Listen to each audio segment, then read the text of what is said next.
सभी बच्चों का एक बार फिर से विजय एजुकेशन के इस ऑनलाइन प्लेटफॉर्म पे हार्दिक स्वागत, अभिनंदन है बच्चों। तो अपने एमपी के एंट्रेंस एग्जाम के रिगार्डिंग एक प्रीवियस ईयर क्वेश्चनों का डिटेल में सॉल्यूशन की एक जो सीरीज चल रही थी, उसमें अपन लोगों ने अभी तक ऑर्गेनिक केमिस्ट्री को स्टार्ट नहीं किया है।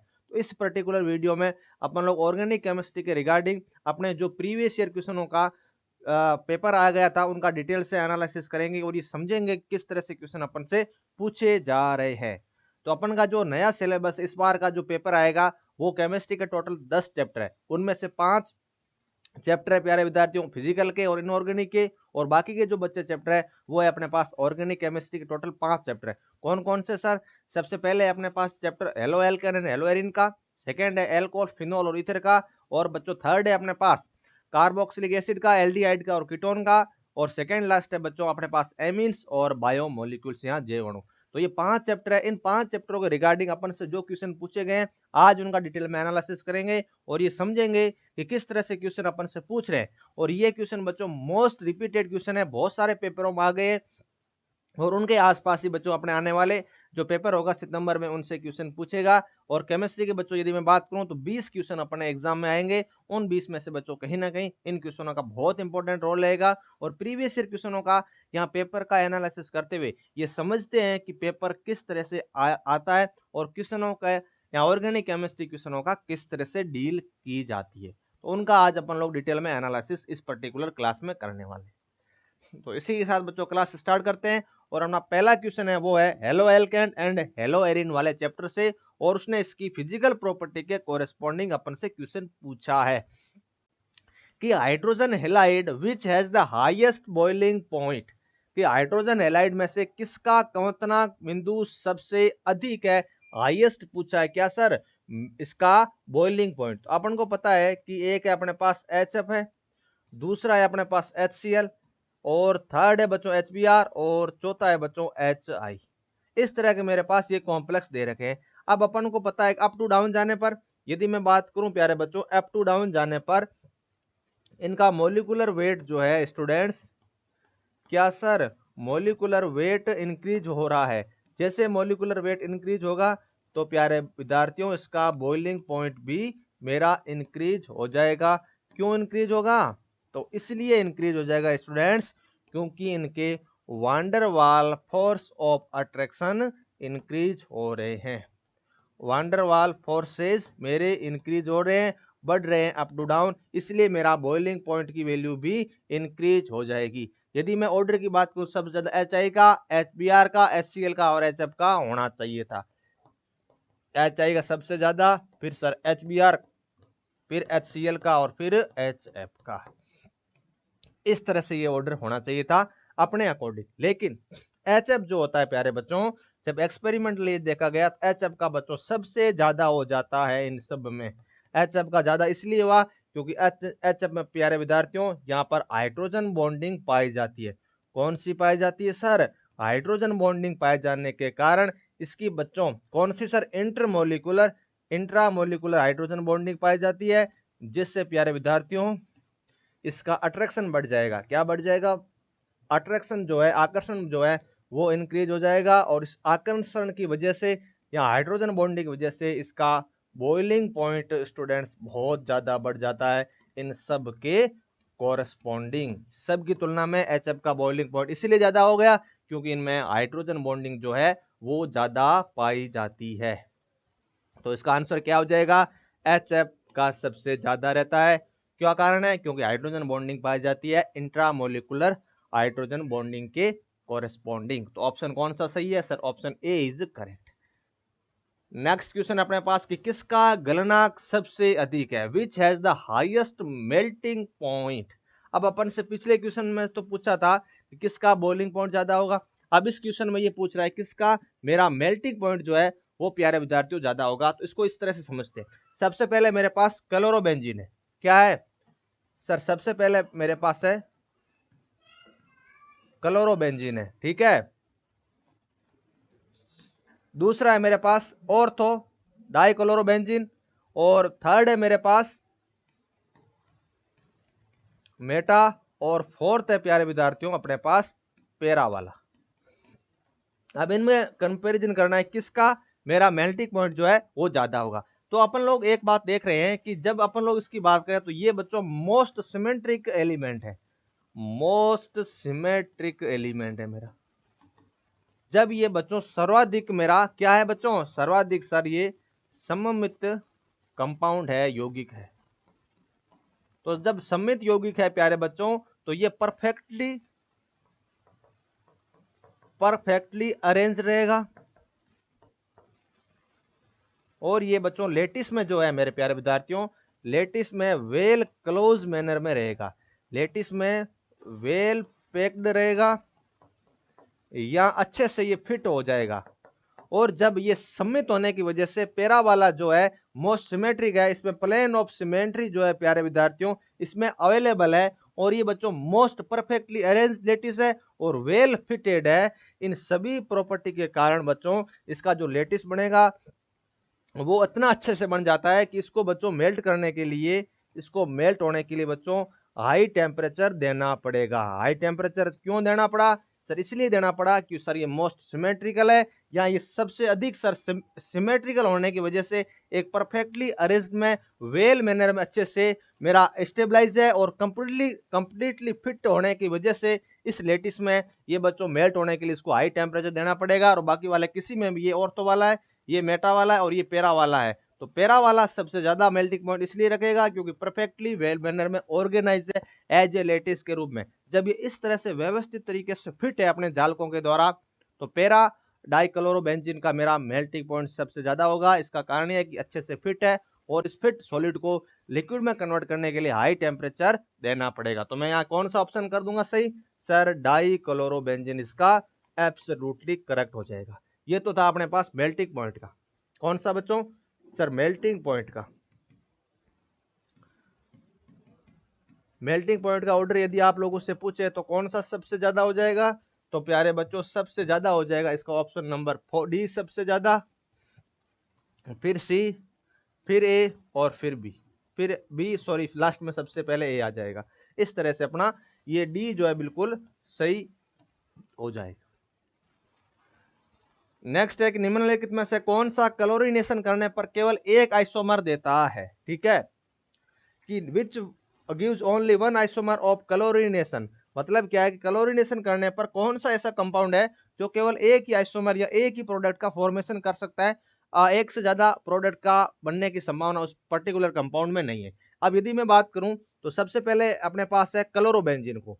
इस क्लोरोबेंजीन को इस तरह से समझा जाए यदि कि ये क्लोरोबेंजीन है, इसका मुझे क्लोरीनेशन करवाना है FeCl3Cl2 और बच्चों लाइट की उपस्थिति में। ठीक है, तो अपने पास दो प्रोडक्ट बन सकते हैं। किस तरह से सर, एक तो ऑर्थो बन जाएगा अपने पास, ये ऑर्थो, और दूसरा बन जाएगा स्टूडेंट्स अपने पास पैरा। ये तो दो प्रोडक्ट बन रहे, इसलिए ए ऑप्शन तो मेरा हो नहीं सकता।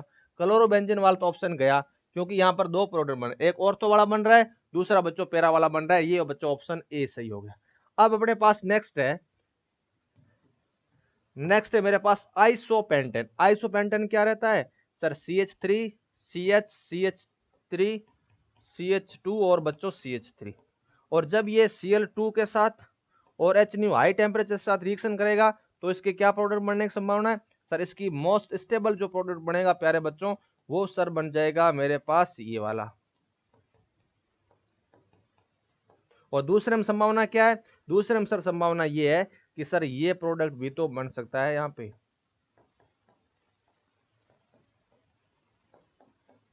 Cl लग जाए। और तीसरी संभावना क्या है, तो सर किसी भी एक मिथाइल पे यहाँ इस पे लग जाए, यहाँ इस पे लग जाए। तो इस तरह से बच्चों एक से ज्यादा प्रोडक्ट बन गए, इसलिए बच्चों मेरे पास ये बी वाला भी नहीं हो सकता है। यदि बात करूं मैं किसकी, सी वाले की बात करें तो नियोपेंटेन क्या रहता है अपने पास सर, CH3 इस कार्बन के चारों तरफ बच्चों 4 मिथाइल ग्रुप रख जाएंगे। अब यदि इसके साथ अब रिएक्शन करवा दी जाए, इसके साथ यदि रिएक्शन करवा दी जाए, Cl2 की क्लोरीनेशन करवा दिया जाए, तो प्यारे विद्यार्थियों वो कहीं ना कहीं केवल और केवल इस एक ही मिथाइल पे जुड़ जाएगा। किसी एक मिथाइल पे जुड़ेगा तो उसकी समान पॉसिबिलिटी रहती है कि किसी भी मिथाइल पे जुड़े, और इस मिथाइल में यदि यहाँ पे जुड़े, चाहे यहाँ पे जुड़े, चाहे यहाँ पे जुड़े, ये एक ही आइसोमर संभव है। इस प्रकार का केवल एक मात्र ही प्रोडक्ट बन सकते हैं, बाकी वाले सभी में, इन तीनों में बच्चों अलग अलग तरह के मेरे प्रोडक्ट बन रहे थे। ए में ये बन रहा था, बी में ये बन रहा था, लेकिन यदि मैं सी की बात करूं प्यारे बच्चों, तो वहां पर बच्चों यदि एक हाइड्रोजन उठा करके उस जगह बच्चों Cl का एडिशन होता है, उसका वहां पर प्यारे विद्यार्थियों क्लोरीनेशन मेरा हो जाता है। ठीक है स्टूडेंट्स, ओके सर। तो इसका कौन सा ऑप्शन सही हो जाएगा सर? ऑप्शन सही हो जाएगा नियोपेंटेन। कौन सा बच्चों? सर नियोपेंटेन, क्योंकि इसका सर एक ही आइसोमर मेरा संभव है, ये इसकी स्ट्रक्चर होगी, मैंने आप लोगों को बताया। चाहे यहाँ पर Cl जुड़े चाहे यहाँ पे जुड़े, क्या यहाँ पे जुड़े, उसमें किसी तरह का कोई डिफरेंशिएट नहीं है। तो option C is correct. Next है मेरे पास, which of the following is most reactive toward nucleophilic substitution reaction, कि कौन सा नाभिक स्नायु प्रतिस्थापन के प्रति सबसे अधिक क्रियाशील है। तो इसको समझते हैं इस तरह से, इसने कहा क्या है कि नाभिक स्नायु प्रतिस्थापन अभिक्रिया करवानी। अब मेरे पास ये कंपाउंड है, मान लीजिए कि ये मेरे पास कंपाउंड है CH3 है, CH2 है और यहाँ पर एक कोई लिविंग ग्रुप जुड़ा हुआ है। अब मुझे यहाँ पर इस न्यूक्लियोफाइल का अटैक करवाना है। अब ये न्यूक्लियोफाइल जब इस कार्बन पे अटैक करेगा तो इसको निकाल देगा। अब अटैक कौन कर रहा है सर? न्यूक्लियोफाइल कर रहा है। और किसको प्रतिस्थापित कर रहा है? इस लिविंग ग्रुप को प्रतिस्थापित करते हुए मेरी जो रिएक्शन का प्रोडक्ट बनेगा बच्चों, वो बन जाएगा CH3 CH2N। अब ये रिएक्शन सबसे फास्ट या सबसे अधिक कब होगी इसकी रेट? सर रेट कब अधिक होगी? सर रेट तब अधिक होगी जब न्यूक्लियोफाइल आसानी से अटैक करे और इस लिविंग ग्रुप को निकाल के उसकी जगह आ जाए, या इस लिविंग ग्रुप को आसानी के साथ प्रतिस्थापित कर दे। क्या बोल रहा हूं कि वो सबस्ट्रेट आसानी से न्यूक्लियोफिलिक सब्स्टिट्यूशन रिएक्शन दे देगा जिसका ये न्यूक्लियोफाइल जो लिविंग ग्रुप है उस पर अटैक करे न्यूक्लियोफाइल और आसानी से निकल के और यहां पर बच्चों मेरे पास लिविंग ग्रुप माइनस के रूप में आ जाए। तो ये प्रोसेस जितनी फास्ट होगी उतना ये सबस्ट्रेट न्यूक्लियोफिलिक सब्स्टिट्यूशन रिएक्शन के ऊपर मेरा सबसे मोस्ट रिएक्टिव या सबसे अधिक क्रियाशील हो जाएगा। अब कब होगा? तो सर कब होगा? जब ये जल्दी निकले। क्या बोल रहा हूं मैं? ये फटाफट निकल जाए, ये फटाफट निकल जाए इसके अटैक करते ही। और ये फटाफट तब निकलेगा जब ये मोर स्टेबल बने, जब ये नेगेटिव चार्ज मेरा मोर स्टेबल बन जाएगा ना प्यारे विद्यार्थियों, तब ये यहां से आसानी से निकलेगा और बच्चों न्यूक्लियोफाइल बनते हुए ये प्रोडक्ट बन जाएगा। तो इसकी स्टेबिलिटी कैसे चेक करेंगे सर? इसकी स्टेबिलिटी ऐसे चेक करेंगे कि ये नेगेटिव चार्ज जो है इस पर्टिकुलर एटम पे मोर स्टेबल बनना चाहिए। क्या बनना चाहिए सर? मोर स्टेबल बनना चाहिए। और जब ये बच्चों मोर स्टेबल है तो ये कंपाउंड बच्चों आसानी के साथ न्यूक्लियोफिलिक सब्स्टिट्यूशन रिएक्शन दे देगा। अब सर एनायन की स्टेबिलिटी कैसे चेक करते हैं प्यारे विद्यार्थियों? सर एनायन की स्टेबिलिटी चेक करते हैं कि उस पर्टिकुलर एटम का साइज कितना बड़ा है। जितना बड़ा साइज होगा उस नेगेटिव चार्ज का उस पर्टिकुलर एटम पे डिस्पर्सन या विस्तरण उतना ही ज्यादा होगा। तो मैं यहां क्या कह रहा हूं? तो मोर साइज ऑफ एनायन, इस एनायन के ऊपर बच्चों साइज ज्यादा होनी चाहिए। जब साइज कंपेरेबल नहीं हो तो अपन लोग चेक करते हैं प्यारे विद्यार्थियों मोर इलेक्ट्रोनेगेटिव एटम होना चाहिए। अब ऑटोमेटिकली अपन देख ही रहे हैं कि इस नेगेटिव चार्ज की स्टेबिलिटी ज्यादा से ज्यादा होनी चाहिए। अब नेगेटिव चार्ज की स्टेबिलिटी ज्यादा कैसे होगी? साइज बड़ी हो जाए, जितनी बड़ी साइज होगी उतना ही नेगेटिव चार्ज का डिस्पर्सन ज्यादा होगा और कोरेस्पॉन्डिंग आसानी से निकल जाएगा, इसके साथ रहना पसंद नहीं करेगा क्योंकि यहां पर ही ज्यादा स्टेबल।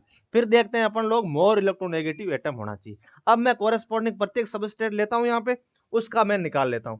अब जैसे सबसे पहले यहां पर है CH2, इस F है, यहां से ये न्यूक्लियोफाइल जैसे अटैक करेगा, इसका न्यूक्लियोफाइल अटैक किया, यहां से निकल गया बच्चों अपने पास प्रोडक्ट बन गया C2H5 न्यूक्लियोफाइल और F-। और ठीक उसी तरह से यहां पर मैं सारे प्रोडक्ट बना लूं और इसके कोरेस्पॉन्डिंग यहां पे क्या बनेगा? यहां पर बन जाएगा सर Cl-, यहां पे बन जाएगा प्यारे विद्यार्थियों Br-, और यहां पर बन जाएगा सर I-। अब ऑटोमेटिकली मेरे पास आया क्या गया सर? सर अपने पास आ गया मेरा लिविंग ग्रुप आ गया F-, Cl-, Br- और सर I-। इनकी मुझे स्टेबिलिटी चेक करनी है। जितने ज्यादा ये स्टेबल होंगे कोरेस्पॉन्डिंग रिएक्शन उतनी फास्ट हो जाएगी। तो यदि मैं बात करूं पहले वाला कॉन्सेप्ट कैसे चेक करते हैं नेगेटिव चार्ज की stability? Sir more size of anion, up to down जाने पर बच्चों इसमें हो क्या रहा है सर? अप टू डाउन जाने पर साइज ऑफ एनायन इंक्रीज हो रही है, size of anion increases, size of anion increases, stability of negative charge increases और प्यारों विद्यार्थियों लिविंग ग्रुप की स्टेबिलिटी भी इंक्रीज हो जाएगी। इसलिए मेरे बच्चों लिविंग ग्रुप की जो एबिलिटी होती है, लिविंग ग्रुप की जो एबिलिटी होगी, लिविंग ग्रुप निकलने की किसकी प्रायोरिटी इन हैलाइडो में सबसे ज्यादा है सर? इनमें सबसे ज्यादा बच्चों है अपने पास आई माइनस की सबसे ज्यादा, और फिर है अपने पास बी आर माइनस की, फिर है सर सी एल माइनस की, और फिर है एफ माइनस की। क्योंकि साइज बढ़ रही है, इनमें साइज वाला फैक्टर डोमिनेट कर रहा था, इसलिए आई माइनस साइज सबसे ज्यादा, फिर बी आर माइनस की, फिर सी एल माइनस, तो सबसे लास्ट आ जाएगा एफ माइनस। तो सबसे ज्यादा जो मोस्ट रिएक्टिव एलिमेंट होगा वो हो जाएगा डी, क्योंकि इसकी साइज जो है आई माइनस की सबसे ज्यादा है। और यदि मुझे इसका ओवरऑल ऑर्डर पूछ लेता तो प्यारे विद्यार्थी सबसे ज्यादा हो जाता मेरे पास डी, फिर आ जाता सी, फिर बी, और सबसे लास्ट आ जाता ए, क्योंकि साइज वाला फैक्टर डोमिनेट करता है किस पे बच्चों? सर इलेक्ट्रोनेगेटिविटी पर। इसलिए प्यारे विद्यार्थियों इस फर्स्ट कॉन्सेप्ट के आधार पर मैंने ये बता दिया कौन सा नाभिक स्नेह के प्रति सबसे अधिक क्रियाशील होगा। Option D is absolutely correct. Next question है अपने पास कि example of intramolecular hydrogen bonding is, कि अंतः अणुक हाइड्रोजन बंधन का उदाहरण है। अपने पास हाइड्रोजन बॉन्डिंग के कोरेस्पोंडिंग दो कॉन्सेप्ट होते हैं। एक ऐसी हाइड्रोजन बॉन्डिंग जो उसी मॉलिक्यूल के एटम के मध्य यदि उपस्थित है तो उसको बोलते हैं इंट्रामोलिकुलर या अंतः अणुक हाइड्रोजन बॉन्डिंग। और वो हाइड्रोजन बॉन्डिंग जो दो अलग अलग प्रकार के मॉलिक्यूल में अवेलेबल एटम के मध्य यदि उपस्थित है तो उसको बोला जाता है इंटरमोलिकुलर हाइड्रोजन बॉन्डिंग या अंतर अणुक हाइड्रोजन बंधन। अब मैं क्या बोल रहा हूं कि यदि एक ही मॉलिक्यूल में है तो इंट्रा या अंतर अणु, यदि अलग अलग मॉलिक्यूल के एटम के बीच है तो उसको बोला जाता है प्यारे विद्यार्थियों क्या सर? उसको बोला जाता है इंट्रा, नहीं बोल करके इंटर बोला जाता है। क्या क्या है sir hydrogen bonding? Hydrogen bonding के अपने प्रकार के बच्चों दो टाइप है। एक है अपने पास इंट्रा या अंतः अणुक, दूसरा है अपने पास इंटर या अंतर अणुक। ये है बच्चों अपने पास एक ही कंपाउंड में, ये है बच्चों अलग अलग कंपाउंड में, ठीक है? तो उसको बोला जाता है इंट्रा या इंटर। अब इसको इस तरह से समझते हैं। सबसे पहले यदि मैं एग्जांपल की बात करूं, एक एग्जांपल है अपने पास बच्चों ऑर्थो नाइट्रोफिनॉल का है।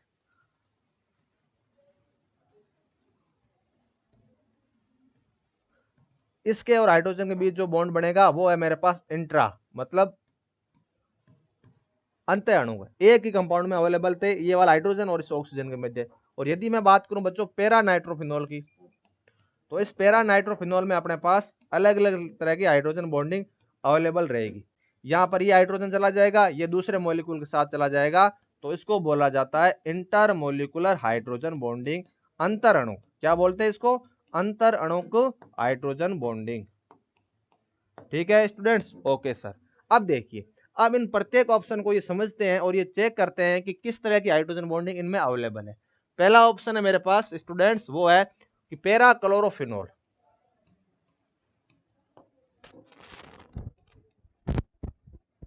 पैरा क्लोरोफिनॉल, ठीक है? तो इनमें कैसी रहेगी सर? इनमें रह जाएगी मेरी इंटर। दूसरा है मेरे पास प्यारे विद्यार्थियों अपने पास ऑर्थो।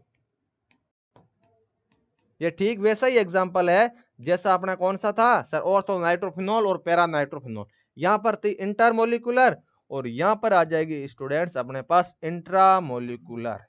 कैसी है सर? इंट्रामोलिकुलर आ जाएगी OH के बीच और Cl के बीच। इसलिए मेरा ऑप्शन बी जो है वो बिल्कुल सही हो जाएगा। ये है मेरा इंटर मोलिकुलर का, ये तो हो जाएगा इंट्रा और ये हो जाएगा अपने पास इंटर।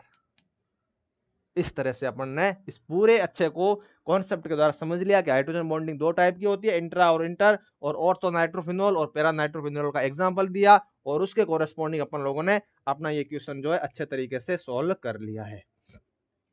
तो कौन सा ऑप्शन सही है इसका? सर बी ऑप्शन सही है, क्योंकि बी में मेरे जो हाइड्रोजन बॉन्डिंग का फॉर्मेशन करने वाले कंपोनेंट एक ही यौगिक में या एक ही मॉलिक्यूल में अवेलेबल थे। जब एक ही मॉलिक्यूल में अवेलेबल हो तो बच्चों बोला जाता है उसको इंट्रा, और एक से अलग अलग प्रकार के मॉलिक्यूल में है तो उसको बोला जाता है इंटर। नेक्स्ट है अपने पास क्वेश्चन कि विच of the following is strongest base, कि निम्नलिखित में से कौन सा प्रबलतम क्षार है?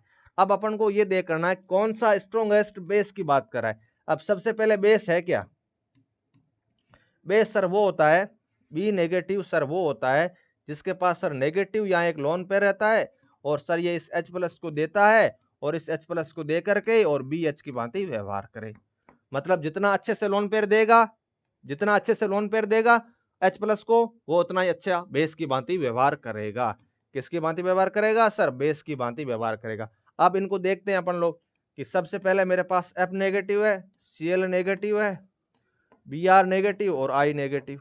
अप टू डाउन जाने पर नेगेटिव चार्ज की स्टेबिलिटी, नेगेटिव चार्ज की स्टेबिलिटी बढ़ रही है, बढ़ रही है और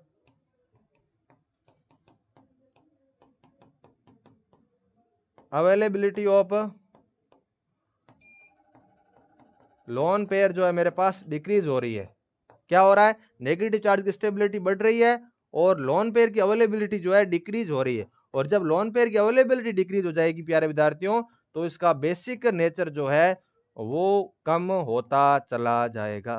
क्योंकि अपन लोगों ने पीछे तो डिस्कशन किया था कि न्यूक्लियोफाइल की भांति वहां आसानी से अटैक करेगा जो लिविंग ग्रुप की स्टेबिलिटी सबसे ज्यादा हो। तो यहाँ पर सबसे ज्यादा स्टेबल है नेगेटिव चार्ज, इसलिए ये लोन पेयर या लोन पेयर को या नेगेटिव चार्ज को H प्लस को दे नहीं पाएगा, इसलिए इसकी बेसिक नेचर भी डिक्रीज हो रही। और यदि मैं ओवरऑल ऑर्डर की बात करूं, इसके ओवरऑल ऑर्डर की बात करूं तो सबसे ज्यादा किसका हो जाएगा सर, I माइनस का सबसे ज्यादा, नहीं प्यारे बच्चों, सबसे ज्यादा हो जाएगा F माइनस का, फिर Cl माइनस, फिर Br माइनस और सबसे लास्ट हो जाएगा अपने पास I माइनस। क्योंकि ये बच्चों लेस स्टेबल है, लेस स्टेबल नेगेटिव, तो मोर बेसिक, मोर बेसिक।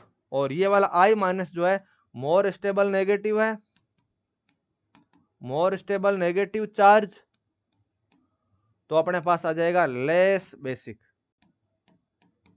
ये इस तरह से कॉन्सेप्ट का अपन लोग डिटेल में एनालिसिस करते हैं और इसको समझते हैं। ये पूरा मैंने आप लोगों को अच्छे से बता दिया। तो इसका क्या आंसर हो जाएगा, F माइनस जो है बच्चों प्रबलतम या स्ट्रॉन्गेस्ट बेस है जो आसानी के साथ H प्लस को एक्सेप्ट करके कॉरेस्पॉन्डिंग इस तरह कंपाउंड बना लेगा। लेकिन I माइनस जो है वो नहीं बना पाएगा क्योंकि ये बच्चों मोर स्टेबल है। जब स्टेबल हो गया नेगेटिव चार्ज या लोन पेयर मोर स्टेबल है तो आसानी के साथ H प्लस के साथ दे नहीं पाएगा और बेस की तरह व्यवहार नहीं करेगा। अगला क्वेश्चन कि बेंजीन में कार्बन की संकरण अवस्था निम्नलिखित में से किसके जैसी है, कि hybridization of carbon in benzene is same as. अब अपन को पता है कि बेंजीन की यदि स्ट्रक्चर की बात करूं मैं, तो बेंजीन की स्ट्रक्चर क्या रहती है अपने पास सर, बेंजीन की स्ट्रक्चर जो रहती है वो सर इस तरह की रहती है कुछ। ये है बेंजीन मेरे पास। बेंजीन का फॉर्मूला क्या है सर, C6H6 और CnH2n। तो ये है बच्चों अपने पास एल्कीन है। क्या है प्यारे विद्यार्थियों सर, एल्कीन है। और इस एल्कीन में प्रत्येक कार्बन के पास हाइब्रिडाइजेशन जो है sp2 है। सबका सबका हाइब्रिडाइजेशन क्या है, सभी कार्बन का संकरण जो है मेरे पास वो है sp2। ठीक है, ओके सर। अब अपन से ये पूछ रहा है कि इन कौन सा कंपाउंड है जिनके कार्बन का संकरण इस बेंजीन में उपस्थित कार्बन के जैसा है। तो सबसे पहले बेंजीन कार्बन का हाइब्रिडाइजेशन क्या है सर, sp2 मैंने चेक कर लिया। अब आप लोग प्रत्येक ऑप्शन को चेक कीजिए कि किसका हाइब्रिडाइजेशन मेरा sp आ रहा है। यदि मैं सबसे पहले ऑप्शन की बात करूं, मेरे पास मीथेन मतलब CH4, इसका हाइब्रिडाइजेशन है प्यारे विद्यार्थियों sp3। दूसरा है मेरे पास एथेन C2H6, इसमें भी प्रत्येक कार्बन का sp3। थर्ड है मेरे पास इथीन, इथीन क्या होता है sir, CH2 double bond CH2। तो प्यारे विद्यार्थियों ये एक एल्कीन है और जब ये एल्कीन है तो प्रत्येक कार्बन का मेरा हाइब्रिडाइजेशन जो हो जाएगा वो sp2 हो जाएगा। अब अपने पास डी है, इथाइन है।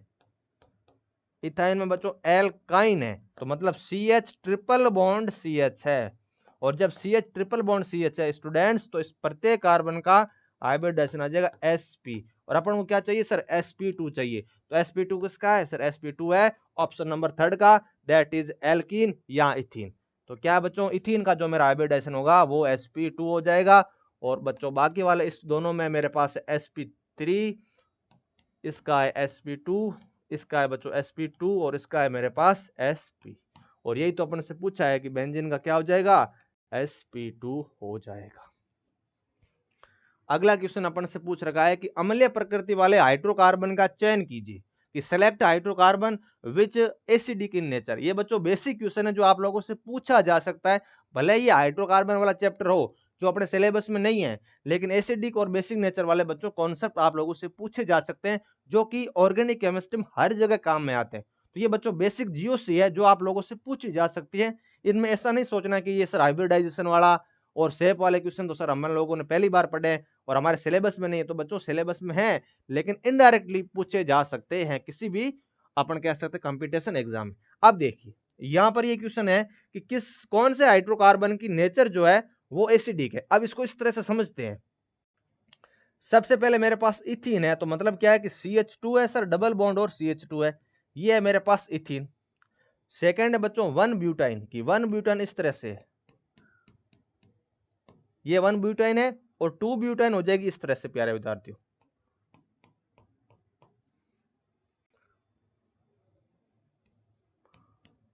ये 1 ब्यूटाइन, ये है बच्चों 2 ब्यूटाइन, और थर्ड है 1 ब्यूटाइन एंड 2 ब्यूटाइन। अब अपन को पता है कि वो कंपाउंड जो H प्लस डोनेट करें अम्ल की तरह व्यवहार करते हैं। अब H प्लस निकालना, अब सर H प्लस कहां से निकलते हैं? तो बच्चों H प्लस निकालने के बाद बनने वाला नेगेटिव आयन, यदि नेगेटिव स्पीशीज मेरी स्टेबल बन रही है, उसका स्थायित्व ज्यादा है, तो वो H प्लस निकालेगा, अन्यथा वो H प्लस नहीं निकालेगा। तो सर नेगेटिव चार्ज की स्टेबिलिटी कहां पे ज्यादा होती है? तो बच्चों सबसे ज्यादा मैं यदि बात करूं ए, यहां पर बन गया ए माइनस और ये निकाल दिया बच्चों H प्लस। ये किसकी तरह व्यवहार कर रहा है? सर एसिड की तरह व्यवहार कर रहे हैं, और ये एसिड उतना ही ज्यादा H प्लस निकालेगा जितना ये स्टेबल बने। कैसे बने बच्चों? सर स्टेबल बने। अब इसकी स्टेबिलिटी कैसे चेक करते हैं? सर इस नेगेटिव चार्ज की स्टेबिलिटी चेक करी जाती है, डायरेक्टली प्रोपोर्शनल होता है सर साइज के, सर डायरेक्टली प्रोपोर्शनल इलेक्ट्रोनेगेटिविटी के, और sir directly percentage S character. तो नेगेटिव चार्ज की स्टेबिलिटी अपन लोगों ने पहले साइज पे देखी, जितनी ज्यादा साइज ये उतना ज्यादा स्टेबल, ये उतना ज्यादा एसिडिक। जितनी ज्यादा इस नेगेटिव चार्ज की उपस्थिति एटम की इलेक्ट्रोनेगेटिविटी ज्यादा, उतना ही ये स्टेबल, उतना ही मोर एसिडिक। जितने इसके पास परसेंटेज एस करेक्टर जितने ज्यादा, उतना ही स्टेबल। परसेंटेज एस करेक्टर कैसे? सर sp और sp2 और sp3 की बात करें, कार्बन के हाइब्रिडाइजेशन की बात की जाए, तो इसके पास होते हैं बच्चों 50% एस करेक्टर, इसके पास 33 के समथिंग, और इसके पास बच्चों 25। तो अप टू डाउन जाने पर परसेंटेज एस करेक्टर कम हो रहे हैं, तो एसिडिक के बच्चों नेचर भी जो है वो कम होती चली जाएगी। अब अपने पास ये दोनों है। अब दोनों में यदि यहां से H प्लस निकालू, मैं यहां से H प्लस निकालू प्यारे विद्यार्थियों, तो वो बन जाएगा CH2 double bond CH negative. इसका हाइब्रिडेशन क्या है सर? sp2 है।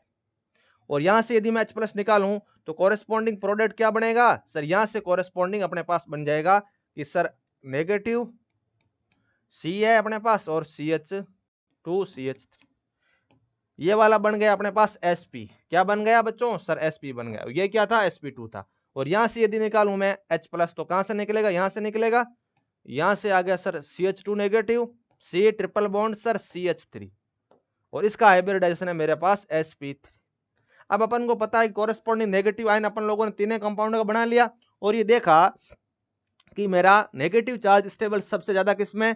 यहाँ पर sp2, यहाँ sp3, और यहाँ पर भी बच्चों sp, और यहाँ पर sp3। अब अपन को पता है कि अप टू डाउन जाने पर परसेंटेज एस करेक्टर कम हो रहे हैं, और जैसे परसेंटेज एस करेक्टर कम हो गए, नेगेटिव चार्ज कम स्टेबल, जितना ये कम स्टेबल बनेगा उतना ही कोरेस्पॉन्डिंग ये चाहेगा कि मैं H प्लस को आसानी से साथ नहीं त्यागूं, तो बच्चों एसिडिक नेचर भी कम हो जाएगी। तो सबसे ज्यादा एसिडिक नेचर की यदि मैं बात करूं, एसिडिक नेचर की बात करूं, तो सबसे ज्यादा होता है कार्बन जिसका sp हाइब्रिडाइजेशन है, फिर कार्बन वो जिसका sp2 है, फिर कार्बन वो जिसका sp3 है। तो इस तरह से बच्चों हाइब्रिडाइजेशन को चेक किया जाता है एसिडिक नेचर को अच्छे से क्वेश्चन सॉल्व करने के लिए। ये बच्चों मेरे हाइब्रिडाइजेशन वाले क्वेश्चन सॉल्व किए जाते हैं। सबसे ज्यादा sp, फिर sp2 और फिर sp3, क्योंकि यहाँ पर 50% है, यहाँ पर 34 के समथिंग, यहाँ पे 25। अब देखिए सबसे ज्यादा किसका है sp? सर sp है 1 ब्यूटाइन का, तो 1 ब्यूटाइन वाला बी ऑप्शन सबसे ज्यादा हो जाएगा। फिर है अपने पास 2 ब्यूटाइन, 2 ब्यूटाइन में तो कौन सा है? सर 2 ब्यूटाइन में तो अपने पास आ जाएगा प्यारे विद्यार्थी sp3। फिर है बच्चों ए और फिर आ जाएगा सी वाला, क्योंकि यहां पर था बच्चों sp2, यहां पर है बच्चों अपने पास 2 ब्यूटाइन में कौन सा है सर 2 ब्यूटाइन में अपने पास sp3 और यहां पर है सर sp, तो ये वाला ऑप्शन बिल्कुल सही हो जाएगा, कौन सा सर 1 ब्यूटाइन वाला। इस तरह से अपन लोगों ने कोरेस्पॉन्डिंग एसिड के रिगार्डिंग नेगेटिव चार्ज बना दिया, कॉन्जुगेट बेस बना दिया, उसको साइज के आधार पे नेगेटिव के आधार पर और परसेंटेज एस करेक्टर आधार पर चेक करना था। साइज वाला फैक्टर तो लग नहीं रहा है क्योंकि सब में कार्बन है, इलेक्ट्रोनेगेटिविटी वाला भी नहीं है, इलेक्ट्रोनेगेटिविटी वाला और परसेंटेज एस करेक्टर आधार पर अपन लोगों ने इसको अच्छे से सोल्व कर दिया है। ऑप्शन बी इसका एब्सोल्युटली करेक्ट। इस तरह से बच्चों एसिडिक नेचर के क्वेश्चन अपन से पूछे जाते हैं और उनको इस तरह से सोल्व किया जाता है।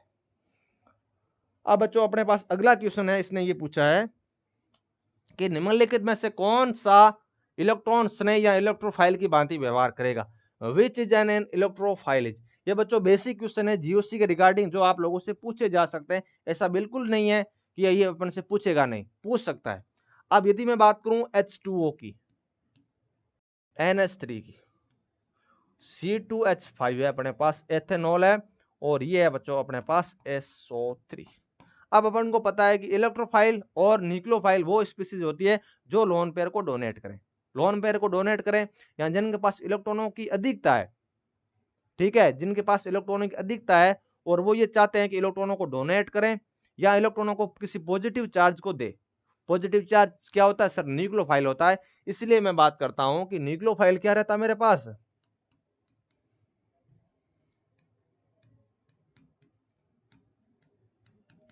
सर न्यूक्लियोफाइल मेरे पास रहता है electron donate species, electron donate species जो इलेक्ट्रॉनों को क्या करें सर डोनेट करें। तो इलेक्ट्रॉनों को देने वाली स्पीसीज या न्यूक्लियोफाइल मतलब न्यूक्लियस को अपनी तरफ आकर्षित करने वाली या पॉजिटिव चार्ज को अपनी तरफ आकर्षित करने वाली। अब पॉजिटिव चार्ज को कौन अपनी तरफ आकर्षित करेगी सर, वो आकर्षित करेगी जिसके पास इलेक्ट्रॉन डेंसिटी ज्यादा हो। तो इसके पास क्या ज्यादा रहता है सर, इसके पास इलेक्ट्रॉन डेंसिटी जो होती है वो सर ज्यादा रहती है, इलेक्ट्रॉन डेंसिटी मोर होती है या ज्यादा होती है। अब मैं बात करता हूं इलेक्ट्रोफाइल की, किसकी बात करते हैं, इलेक्ट्रोफाइल की बात करते हैं। इलेक्ट्रोफाइल वो स्पीसीज होती है जो इलेक्ट्रॉन को एक्सेप्ट करती है, इलेक्ट्रॉन एक्सेप्टिंग स्पीसीज। दूसरी बात करूं मैं यदि, तो ये बच्चों इलेक्ट्रॉन लविंग स्पीसीज होती है, इनको इलेक्ट्रॉन चाहिए, इलेक्ट्रॉन लविंग स्पीसीज, या ये बच्चों इलेक्ट्रॉनिकली डेफिशिएंट होती है, इनके पास इलेक्ट्रॉनों की कमी रहती है, इलेक्ट्रॉन डेफिशिएंट स्पीसीज, क्योंकि इनके पास पॉजिटिव चार्ज होता है। अब जब पॉजिटिव चार्ज है तो वो ये चाहेगा कि मैं नेगेटिव पर अटैक करूं या नेगेटिव को अपनी तरफ आकर्षित करूं। तो ये है बच्चों अपने पास इलेक्ट्रोफाइल और ये है न्यूक्लियोफाइल। अब यदि बात करूं बच्चों H2 होगी, H2 के पास बच्चों बहुत सारे लोन पेयर है, दो दो लोन पेयर अवेलेबल रहते हैं और ये लोन पेयर को डोनेट कर सकते हैं, इलेक्ट्रॉन रिच है, इसलिए ये किसकी भांति व्यवहार करेगी सर, न्यूक्लियोफाइल की भांति व्यवहार करेगी। NH3 की बात करें तो NH3 में भी बच्चों लोन पेयर है जो किसी भी इलेक्ट्रोफाइल को दे देगा, इसलिए ये भी न्यूक्लियोफाइल की भांति व्यवहार करेगा। C2H5 में भी ऑक्सीजन पेयर लोन पेयर ये दे देगा और न्यूक्लियोफाइल की भांति व्यवहार करेगा, लेकिन SO3 बच्चों एक इलेक्ट्रोफाइल रहता है। क्या क्यों रहता है इलेक्ट्रोफाइल, क्योंकि सर इसके पास जो है अपनों दो दो नेगेटिव चार्ज जुड़े रहते हैं, ये इलेक्ट्रॉन अपनी तरफ आकर्षित करेंगे, ये आकर्षित करेंगे क्योंकि ये मोर इलेक्ट्रोनेगेटिव एलिमेंट है, और जब ये मोर इलेक्ट्रोनेगेटिव एटम है तो यहाँ पर बच्चों क्या आ जाएगा सर, सल्फर के ऊपर डेल पॉजिटिव चार्ज आ जाएगा, इसके ऊपर बच्चों इलेक्ट्रॉन जो है इसको क्या बना देंगे, इलेक्ट्रॉनों की कमी हो जाएगी, और जब इसको इलेक्ट्रॉन कमी हो जाएगी तो ये प्यारे विद्यार्थियों किस पे अटैक करेगा सर, न्यूक्लियोफाइल पर अटैक करेगा और बच्चों ये इलेक्ट्रोफाइल की भांति व्यवहार करेगा। तो SO3 की बात करें तो यहाँ पर सर मोर इलेक्ट्रोनेगेटिव अपन के पास ऑक्सीजन जुड़ा रहता है, वो अपने को इलेक्ट्रॉन अपनी तरफ आकर्षित कर लेता है, इसके पास प्यारे विद्यार्थियों लोन पेयर भी नहीं है, इसलिए ये न्यूक्लियोफाइल की भांति व्यवहार न करके इलेक्ट्रोफाइल की भांति व्यवहार करेगा। तो यहाँ पर लिख दीजिए नो लोन पेयर, किसी भी तरह का कोई लोन पेयर नहीं है, इस वजह से SO3 जो है वो बच्चों इलेक्ट्रोफाइल की भांति व्यवहार करेगा। मैंने पूरा कॉन्सेप्ट आपको इलेक्ट्रोफाइल के कोरेस्पॉन्डिंग और न्यूक्लियोफाइल वाला बता दिया है। अब अगला क्वेश्चन है कि H2SO3 H3PO3 और प्यारे विद्यार्थियों HClO4 में घटती हुई अम्लता का अनुक्रमांक क्या होगा, what is the correct order of decreasing acidity among the following component. ये मेरे को एसिड दे रखे हैं और इनके कोरेस्पॉन्डिंग अपन से इसने पूछा ये है कि इसकी अपन को एसिडिक स्ट्रेंथ चेक करनी। अब एसिडिक स्ट्रेंथ कैसे चेक करेंगे सर? एसिडिक स्ट्रेंथ सबसे पहले मैं बात करूं H2SO3 की, H3PO3 की और HClO3 की। इन सभी एसिड की यदि मुझे एसिडिक स्ट्रेंथ चेक करनी है तो इनकी बच्चों एसिडिक स्ट्रेंथ जो होती है, एसिडिक स्ट्रेंथ जो होती है प्यारे विद्यार्थियों, वो समानुपाती होती है oxidation state of central atom. जितनी ज्यादा सेंट्रल एटम की ऑक्सीडेशन स्टेट होगी, कोरेस्पॉन्डिंग एसिड की उतनी ज्यादा एसिडिक स्ट्रेंथ हो जाएगी। तो एसिडिक स्ट्रेंथ चेक करने के लिए सबसे पहले उस सेंट्रल एटम ऑक्सीडेशन स्टेट निकाल लिए।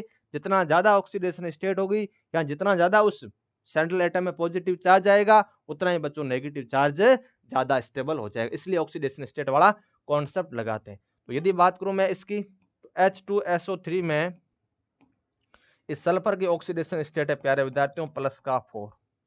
इसमें H3PO3 में अपने पास कौन सी, इस फास्फोरस की आ जाएगी स्टूडेंट्स +3, और इस HClO3 में अपने पास Cl की ऑक्सीडेशन स्टेट आ जाएगी स्टूडेंट +5। इस तरह से ये ऑक्सीडेशन स्टेट आ गई। अब जितना ज्यादा पॉजिटिव चार्ज इस सेंट्रल एटम पे आएगा, उतना ही नेगेटिव चार्ज स्टेबल रहेगा, क्योंकि नेगेटिव और पॉजिटिव अपन एक दूसरे को आकर्षित करते हैं। इस वजह से एसिडिक स्ट्रेंथ सबसे ज्यादा हो जाएगी। तो सबसे ज्यादा यदि मैं बात करूं यहाँ पर एसिडिक स्ट्रेंथ की बात की जाए प्यारे विद्यार्थियों, तो वो समानुपाती होती है ऑक्सीडेशन स्टेट के। तो ऑक्सीडेशन स्टेट सबसे ज्यादा किसकी है स्टूडेंट्स? सर सबसे ज्यादा है अपने पास HClO3 की। तो सबसे ज्यादा आ जाएगा HClO3। उसके बाद आ जाएगा मेरे पास, उसके बाद किसकी है सर? H2SO3 की। और उसके बाद है अपने पास H3PO3 की। तो ये आ गया मेरे पास पूरा का पूरा कॉन्सेप्ट। और उसको अपन लोगों ने समझा कि एसिड की acidic strength oxidation state of central atom को समानुपाती होती है। प्रत्येक एसिड के कोरेस्पॉन्डिंग जो उसका सेंट्रल एटम था, उसकी ऑक्सीडेशन स्टेट निकाली और ये चेक किया कि +3 है, +4 और बच्चों +5। और इसको चेक करते हुए अपन लोगों ने जो है वो इस क्वेश्चन को अच्छे से समझ लिया। तो सबसे ज्यादा किसकी है सर? HClO3 की है। HClO3 कौन सा है अपना सर? 3rd नंबर की सबसे ज्यादा हो जाएगी। 3rd सर, फिर फर्स्ट H2SO3 और फिर अपने पास 2nd। तो इसका सी ऑप्शन जो है बच्चों प्यारे विद्यार्थियों बिल्कुल सही हो जाएगा। अब अपन लोग पढ़ते हैं बच्चों नेक्स्ट क्वेश्चन की तरफ। स्टूडेंट्स नेक्स्ट क्वेश्चन है अपने पास कि the compound which does not give iodoform test, कि यौगिक जो आयोडोफॉर्म परीक्षण नहीं देता है। अब बच्चों अपन को यह समझना है कि एक्चुअल में आयोडोफॉर्म टेस्ट है क्या। कि आयोडोफॉर्म टेस्ट में मेरे पास पर्टिकुलर कोई यहां पर सबस्ट्रेट रहता है। क्या रहता है बच्चों? सर सबस्ट्रेट रहता है और वो रिएक्शन करता है स्टूडेंट्स NaOH और I2 के साथ, या आ जाएगा मेरे पास OH- और I2 इनके साथ रिएक्शन करता है। और कोरेस्पॉन्डिंग बच्चों मेरे पास क्या बनाता है सर? आयोडोफॉर्म का निर्माण करता है। किसका निर्माण करेगा? ये है मेरे पास आयोडोफॉर्म। इसके साथ रिएक्शन करके और यहां पर बना देगा प्यारे विद्यार्थियों मेरे पास H या R C double bond O negative. मतलब कोरेस्पॉन्डिंग जो है उस कंपाउंड का एसिड का सोल्ट का फॉर्मेशन कर देता है। इस तरह की रिएक्शन बच्चों आयोडोफॉर्म का एक जनरल रिप्रेजेंटेशन होता है। अब यहां पर सबस्ट्रेट प्यारे विद्यार्थियों अलग अलग हो सकते हैं। कैसे बच्चों? इसको इस तरह से समझते हैं।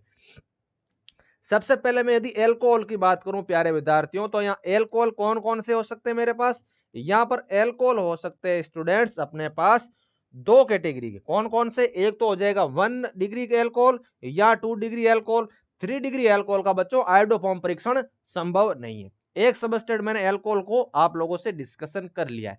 दूसरा होते हैं अपने पास सबस्ट्रेट जिनका अपन लोगों को डिटेल में एनालिसिस करना है, वो है CHO ग्रुप या एल्डिहाइड ग्रुप। जितने भी एल्डिहाइड है, चाहे वो एरोमेटिक है या एलिफेटिक है, उसमें एसिटाल्डिहाइड जो होता है वो ही बच्चों आयोडोफॉर्म परीक्षण देता है, और कोई नहीं देगा। थर्ड है अपने पास कीटोनिक फंक्शनल ग्रुप वाले। तो कीटोनों में वो कीटोनिक फंक्शनल ग्रुप जिनमें बच्चों ये वाली मोइटी मेरी अवेलेबल रहे। यदि ये मोइटी अवेलेबल है प्यारे विद्यार्थियों, तो वो बच्चों हो जाएगा मेरा एलोफॉर्म टेस्ट दे देगा। कौन सा सर? 2-एल्केनोन। 2-एल्केनोन यदि मेरे पास अवेलेबल है स्टूडेंट्स, तो वो आयोडोफॉर्म टेस्ट दे देगा। यदि 2-एल्केनोन की जगह कोई दूसरा मोइटी अवेलेबल है, तो वो आयोडोफॉर्म टेस्ट बिल्कुल नहीं देगा। और अपन से यहाँ कीटोनों के रिगार्डिंग ही पूछा है कि कौन से कीटोन जो है वो आयोडोफॉर्म टेस्ट देंगे, कौन से नहीं देंगे। तो कीटोन की क्या कंडीशन है अपने पास? सर कीटोन की कंडीशन ये है कि अपने पास ये वाली मोइटी अवेलेबल रहनी चाहिए। यहाँ पर आर ग्रुप कोई भी हो सकता है, लेकिन ये वाला पोर्शन जो है वो कंफर्म होना चाहिए, मतलब 2 एल्केनॉन होना चाहिए। 1 और 2 एल्केनॉन या सेकंड पोजीशन पे मेरे पास कीटोनिक ग्रुप अवेलेबल रहना ही चाहिए। अब प्रत्येक स्ट्रक्चर को अपन लोग डिटेल में समझते हैं और ये चेक करते हैं कि किस में मेरा 2 एल्केनॉन दे रखा है। यदि मैं सबसे पहले कंपाउंड की बात करूं तो पहला कंपाउंड क्या है? 2 ब्यूटेनॉन है। 2 ब्यूटेनॉन को इस तरह से लिखा जाता है, ये है मेरे पास 2 ब्यूटेनॉन। क्या 2 ब्यूटेनॉन इस कंडीशन में फिट बैठ रहा है? CH3 डबल बॉन्ड 2 एल्केनॉन है, तो यस सर 1 और 2 एल्केनॉन है अपने पास। तो ये बच्चों आयोडोफॉर्म टेस्ट दे देगा। इसके ऊपर मैंने टिक मार दिया। अब सेकंड की बात करते हैं, अपने पास है 2 पेंटेनॉन। तो 2 पेंटेनॉन की बात करें तो कहीं नहीं दिक्कत है, एक कार्बन और बढ़ जाएगा भाई। इस तरह से ये 2 पेंटेनॉन मतलब 2 एल्केनॉन सारे देते हैं। 2 एल्केनॉन मैंने कह दिया आप लोगों को पहले, 2 एल्केनॉन। यहां पर एल्केनॉन कुछ भी हो सकता है, चाहे वो 2 पेंटेनॉन हो, चाहे 2 ब्यूटेनॉन हो, ये भी दे देगा। मतलब ऑप्शन ए भी दे रहा है, बी भी दे रहा है। अब बात करते हैं प्रोपेनॉन की। तो प्रोपेनॉन क्या है अपने पास? सर CH3 है, C डबल बॉन्ड O है। इसको क्या बोलते हैं सर?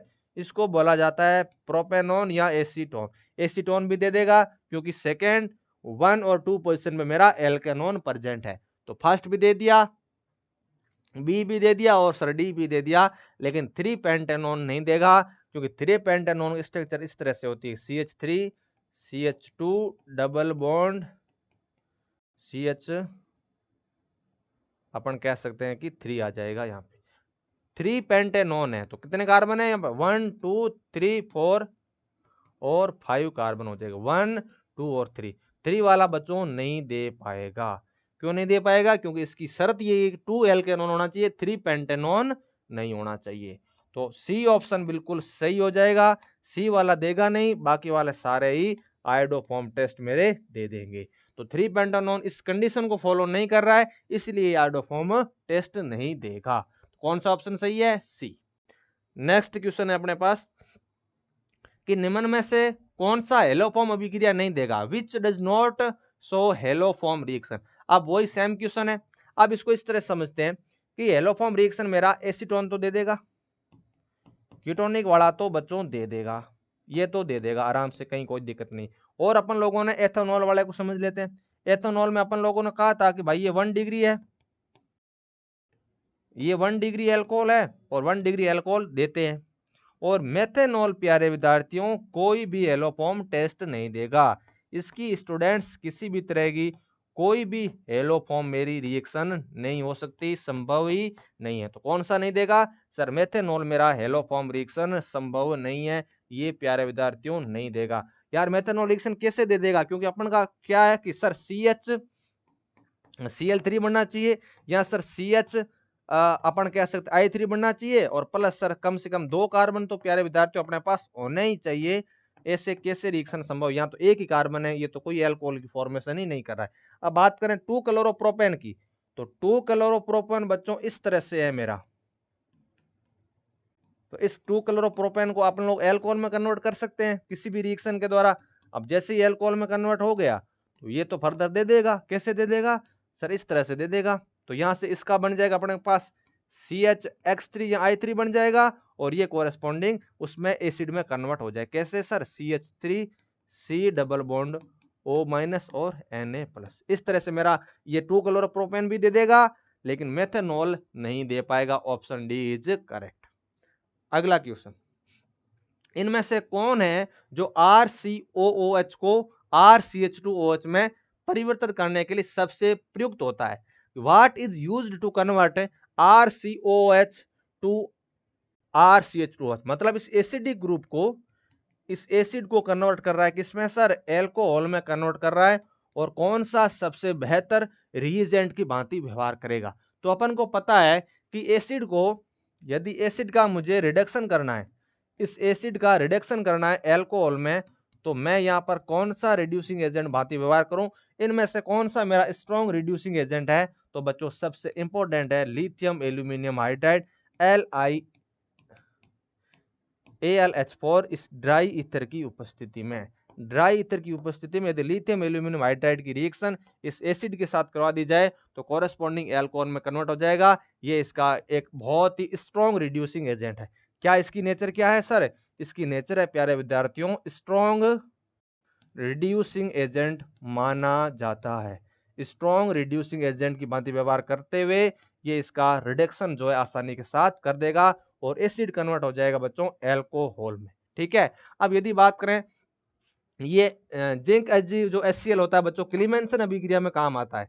किस में काम आता है प्यारे विद्यार्थियों? सर क्लीमेंसन रिएक्शन में मेरा काम में आता है, ये आपको पता होना ही चाहिए। तो अपन का कौन सा ऑप्शन हो जाएगा? लिथियम एल्यूमिनियम हाइड्राइड एक स्ट्रॉन्ग रिड्यूसिंग एजेंट होता है जो एसिड को एल्कोहलों में रिड्यूस कर देता है, इसलिए इसका यूज करते हैं। अगला क्वेश्चन है अपने पास कि एसिटोफिनोन और एसिटेल्डिहाइड में किसके द्वारा अंतर स्पष्ट किया जाता है? अब अपने पास एक तो है एसिटोफिनोन है, एसिटोफिनोन को मैं इस तरह से लिख सकता हूं कि CH3 है, C डबल बॉन्ड है और C6H5 है। ये तो है बच्चों अपने पास एसिटोफिनोन जिसमें ये कीटोनिक फंक्शनल ग्रुप अवेलेबल है। सेकंड है बच्चों एसिटेल्डिहाइड, CH3 और CHO। इनको यदि मुझे डिफरेंशिएट करना है या फिर मैं यूं कहूं कि एक कीटोनिक फंक्शनल ग्रुप है और दूसरा एक CHO फंक्शनल ग्रुप है, उनको डिफरेंशिएट करने के लिए अपन लोग टोलेंस अभिकर्मक का प्रयोग करते हैं। किसका यूज करते हैं सर? टोलेंस अभिकर्मक का प्रयोग करते हैं। टोलेंस अभिकर्मक जो होता है प्यारे विद्यार्थियों वो एल्डिहाइड तो इसके साथ रिएक्शन कर देता है और लेकिन ये कीटोनिक ग्रुप जो होता है इस टोलेंस अभिकर्मक के साथ रिएक्शन नहीं कर पाता। दूसरा क्या रहता है सर? पहला तो ये है, दूसरा है अपने पास फेलिंग सॉल्यूशन। फेलिंग सॉल्यूशन जो है प्यारे विद्यार्थियों वो भी इसके साथ रिएक्शन करता हुआ इन दोनों को डिफरेंशिएट कर देता है। लेकिन यहाँ पर तो किसी के साथ कोई भी फेलिंग सॉल्यूशन नहीं है, ऐसा कुछ अवेलेबल ही नहीं है। लेकिन यदि बच्चों अपन लोग इसकी बात करें, सोडियम बाइसल्फेट की बात करें, तो ये बच्चों मेरे पास आसानी के साथ रिएक्शन करेगा। कैसे रिएक्शन करेगा? यदि प्यारे विद्यार्थियों में इसके साथ बात कर दूं, सबसे पहले अपने पास CH3 C double bond O और H, ये रिएक्शन करे यदि इसके साथ NaH और SO3 के साथ। अब जैसे इसके साथ ये रिएक्शन करेगा तो क्या प्रोडक्ट का फॉर्मेशन करेगा उसको अच्छे से लिख देते हैं। यहाँ पे ये बना लेगा स्टूडेंट्स कार्बन, यहाँ पर आ जाएगा ये SO3Na और यहाँ पर बना देगा ये प्यारे विद्यार्थियों अपने पास क्या सर? यहाँ पर आ जाएगा अपने पास OH और यहाँ पर एक हाइड्रोजन अवेलेबल है, ये तो रिएक्शन कर देगा। लेकिन यदि यहाँ पर ये अपने पास से CH3 C डबल बॉन्ड हो और प्यारे विद्यार्थियों PH है तो उनके साथ ये रिएक्शन नहीं करता है, नो रिएक्शन, किसी भी तरह कोई रिएक्शन नहीं होती। इसलिए सोडियम बाइसल्फेट का प्रयोग अपन लोग किसमें करते हैं सर? एसिटेल्डिहाइड को और एसिटोफिनोन को डिफरेंशिएट करने के लिए। इस तरह से तो रिएक्शन हो जाएगी। यहाँ पर ये नेगेटिव चार्ज जो है वो यहाँ पर अटैक कर देगा, लेकिन यहाँ पर अटैक नहीं कर पाएगा क्योंकि स्ट्रिक्टली हिंडर्ड पोजीशन अवेलेबल है, इसलिए नो रिएक्शन होगी। बाकी वाले बच्चों सारे है, ये तो अपने पास क्या है सर? ये तो अपने पास हेलो फॉर्म रिएक्शन है और अपन को पता है कि हेलो फॉर्म रिएक्शन, और यदि बच्चों आपको ये कॉन्सेप्ट पता नहीं होता ना तो भी आप लोग इस क्वेश्चन को कैसे सॉल्व कर सकते थे, क्योंकि अपन को पता है कि हेलो फॉर्म टेस्ट तो देते हैं, एसिटेल्डिहाइड भी देता है और ये वाला कॉम्प्लेक्स भी देता है और ये NH2OH ऑक्सीजन बना देगा। क्या बना देगा बच्चों? ऑक्सीजन बना देगा। ये भी फिनाइल हाइड्रोजन है, रिएक्शन कर देगा, लेकिन ये वाली रिएक्शन संभव नहीं थी, बाकी वाली सारी रिएक्शन संभव थी। ठीक है, ओके सर। नेक्स्ट क्वेश्चन है अपने पास कि विच of the following compound is list basic in nature, कि निम्नलिखित में से कौन सा कंपाउंड है प्यारे विद्यार्थियों जो मेरा लिस्ट बेसिक कहलाता है। अब यदि अपन लोग इसका डिस्कशन करें तो सबसे पहले अपने पास एनिलीन है, सबसे पहले अपने पास ये एनिलीन, दूसरा है अपने पास पैरा नाइट्रो एनिलीन। ठीक है, ये दो तो है एनिलीन के कंपाउंड, और दो है अपने पास कौन कौन से सर? एक तो मेरे पास C2H5 NH2 है और दूसरा है मेरे पास, अब ये इसकी बेसिक नेचर अपन को चेक करनी।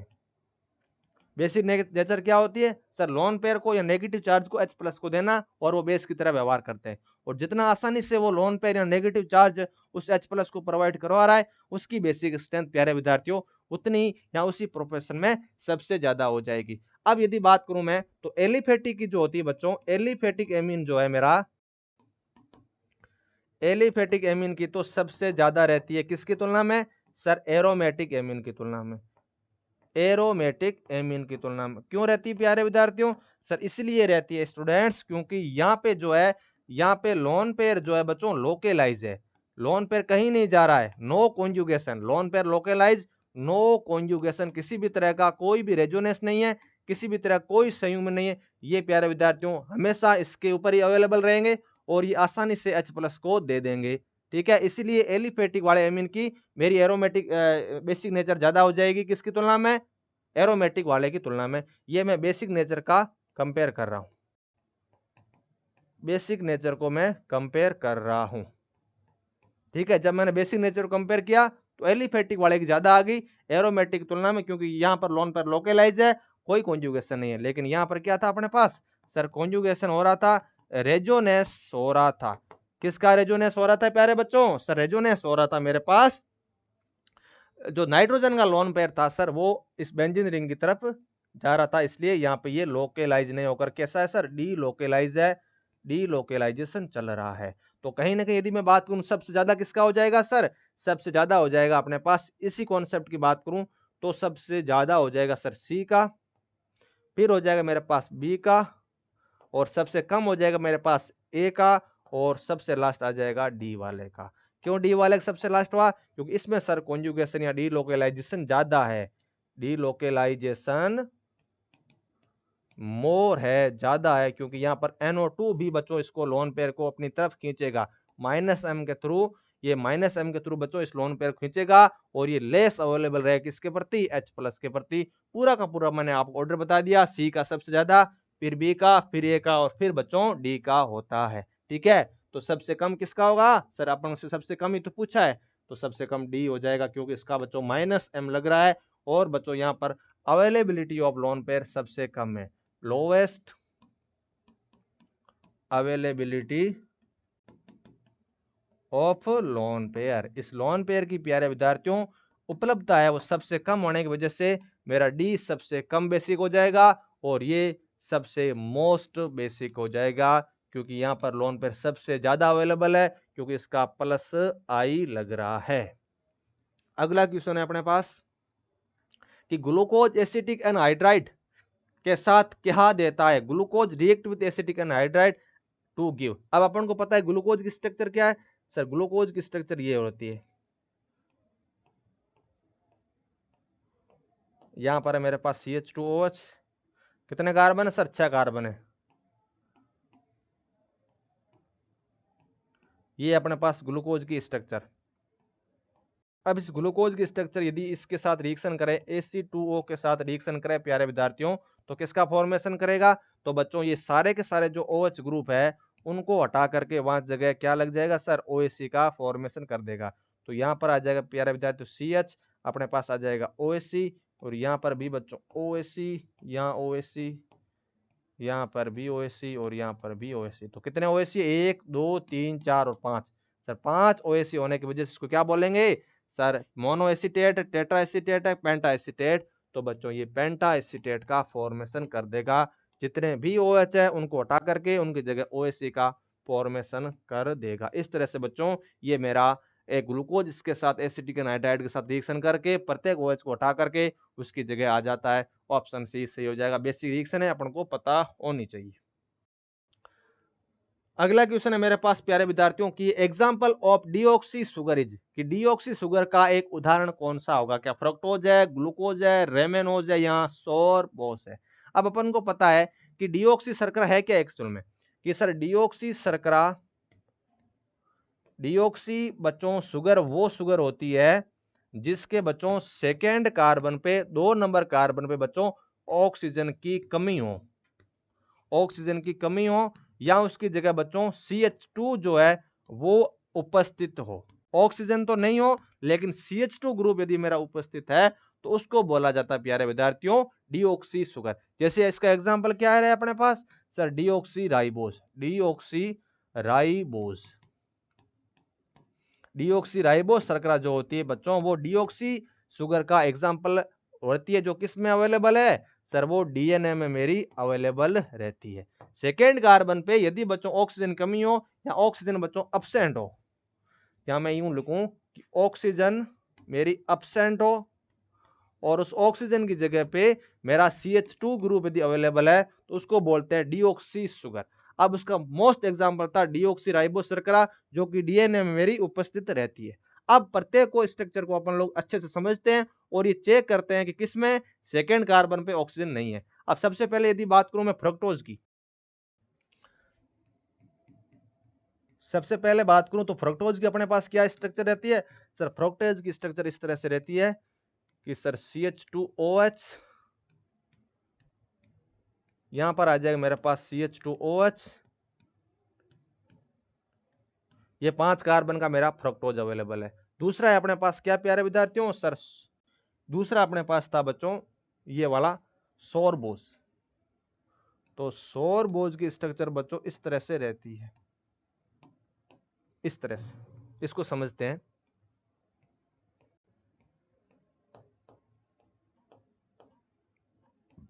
डबल बॉन्ड O CHO, ये अपने पास सोरबस। तो सेकंड कार्बन पे यहां पर कीटोनिक ग्रुप, यहां पे कीटोनिक ग्रुप, तो क्या नहीं हो सकती, ये फ्रक्टोज नहीं हो सकता सर और सोरबस नहीं हो सकता। और ग्लूकोज की तो स्ट्रक्चर यार बहुत फेमस है, अपन को पहले से ही पता है कि भाई ग्लूकोज में सेकंड कार्बन पे तो प्यारे विद्यार्थियों इस तरह की इसकी स्ट्रक्चर रहती है सर। OH यहाँ पर भी OH, यहाँ पर भी OH अवेलेबल रहते हैं, इसलिए बच्चों ग्लूकोज भी नहीं हो सकता। तो बचा क्या सर, रेमेनोज बच गया मेरा। इस रेमेनोज की स्ट्रक्चर प्यारे विद्यार्थियों इस तरह की रहती है कि ये साइक्लिक स्ट्रक्चर है और यहाँ पर बच्चों जो है इसके पास OH ग्रुप, यहाँ पर BOH, यहाँ पर BOH, यहाँ पर BOH और यहाँ पर प्यारे विद्यार्थियों दोनों हाइड्रोजन अवेलेबल रहते हैं। यहाँ ये प्यारे विद्यार्थियों CH2 ग्रुप अवेलेबल है। और जिस कार्बन पे मेरा CH2 ग्रुप अवेलेबल रहे सेकंड पोजीशन पे, ये इसकी सेकंड पोजीशन है। और यही तो स्ट्रक्चर है कि डीऑक्सी शुगर वो शुगर होती है जिसके 2 नंबर कार्बन पे मेरा ऑक्सीजन तो एब्सेंट रहता है लेकिन CH2 ग्रुप जो उपस्थित रहता है। अब CH2 ग्रुप मैंने प्रत्येक स्ट्रक्चर बता दी, फ्रक्टोज में नहीं था, न ग्लूकोज में और नए प्यारे विद्यार्थियों सोरबोस में है। किसमें सर, रेमेनोज में मेरा अवेलेबल रहता है। ये रहा प्यारे रेमेनोज, इसमें CH2 ग्रुप अवेलेबल रहता है। ऑप्शन इसका सी बिल्कुल सही है। अब बच्चों अपन लोगों ने इसका अच्छे से एनालिसिस किया, तो मैं आप लोगों से ये कहना चाहता हूं कि बायोमोलिक्यूल वाले चैप्टर में जो अपने नॉर्मल शुगर है 3 कार्बन की, 4 कार्बन की, 5 कार्बन की और 6 कार्बन की, इन शुगरों का बच्चों आपको स्ट्रक्चर अच्छे से पता होने चाहिए, ताकि जब भी इस तरह से क्वेश्चन अपन से पूछा जाए तो बच्चों अपन लोग घबराए नहीं। तो ये क्वेश्चन इस तरह से बहुत इंपॉर्टेंट है और आपसे पूछा जा सकता है प्रत्येक ऑप्शन के कोरस्पॉन्डिंग। मैंने स्ट्रक्चर आप लोगों से ड्रॉ कर ली है, ये फ्रक्टोज की है, ये सोरबस की है, वो ग्लूकोज की थी और ये बच्चों अपने पास रेमेनोज की है। ठीक है, अगला क्वेश्चन। तो बच्चों इस क्लास में आज इतना ही। अब अगले जो अपने क्वेश्चन रहेंगे ऑर्गेनिक केमिस्ट्री के, वो 2019 का पेपर और 2022 के पेपर के कोरेस्पॉन्डिंग जो अपने MPPNS टीम पूछे गए थे उनका डिटेल से एनालिसिस करेंगे। तो आज इस क्लास में इतना ही। Thank you so much.